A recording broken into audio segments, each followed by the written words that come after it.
The basic question at issue today is whether the President personally acted improperly in the Watergate matter.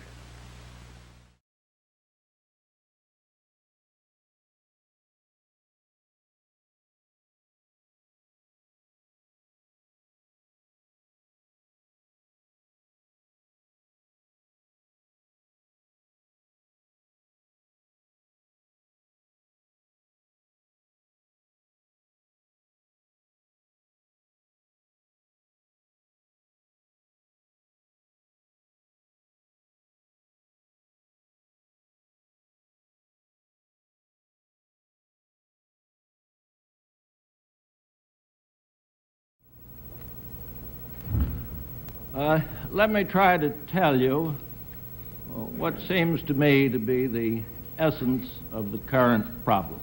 And I'm sorry that this was put together so hastily that it'll be a little long.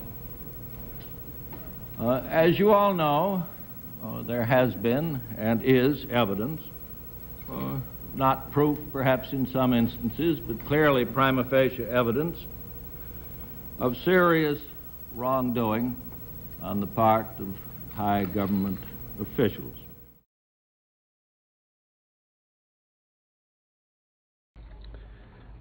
That action taken by the President in the spirit of accommodation that has marked American constitutional history was accepted by responsible leaders in Congress and the country.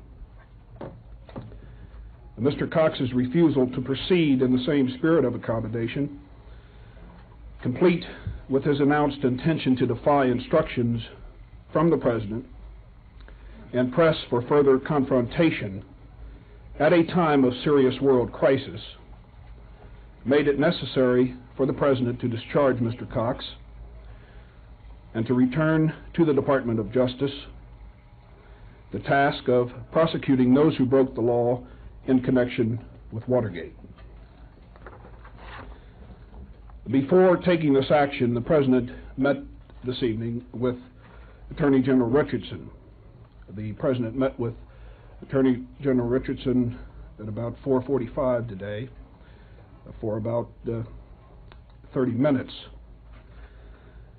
The Attorney General, on hearing of the President's decision, felt obliged to resign, since he believed the discharge of Professor Cox to be inconsistent with the conditions of his confirmation by the Senate. As the Deputy Attorney General, Mr. William Ruckelshaus, refused to carry out the President's explicit directive to discharge Mr. Cox, he, like Mr. Cox, has been discharged of further duties, effective immediately. Professor Cox was notified of his discharge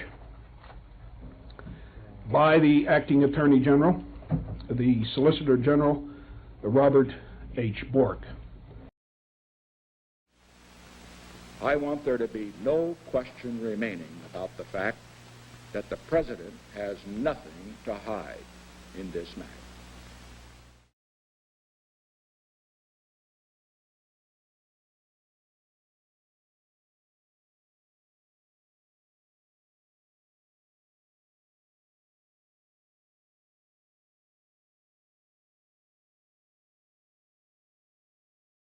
The public was outraged, but none more so than the dynamic and outspoken president of the American Bar Association, Chesterfield Smith.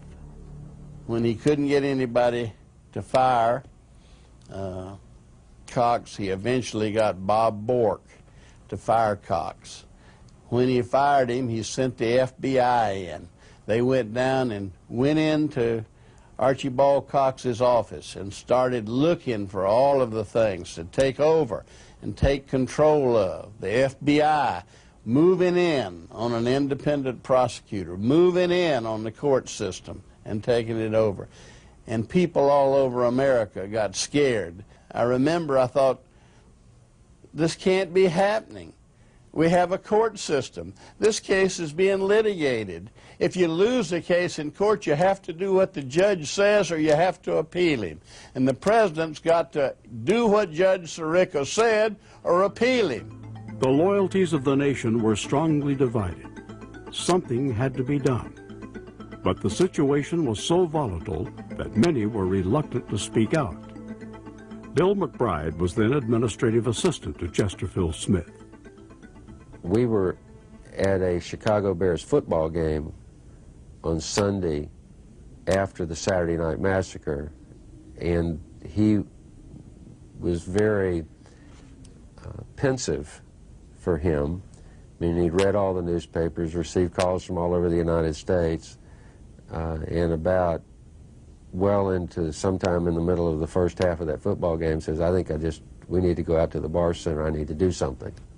And he kept digging me in, saying, Mr. Smith, what are you going to do? What are you going to do? You got to do something. What are you going to do? And I kept worrying about the football game, and we looked. Finally, at the half, I said, come on.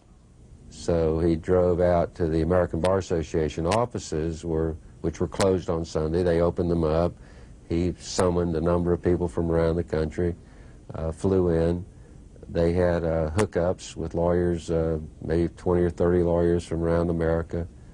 He maybe talked to 50 or 60 that afternoon and issued his statement, which was then published the next day. A basic statement said, nobody is above the law. If a judge has a court hearing and he rules, you do what he says or you appeal it. Do one or the other. And the president cannot ignore the law. The president's not above the law.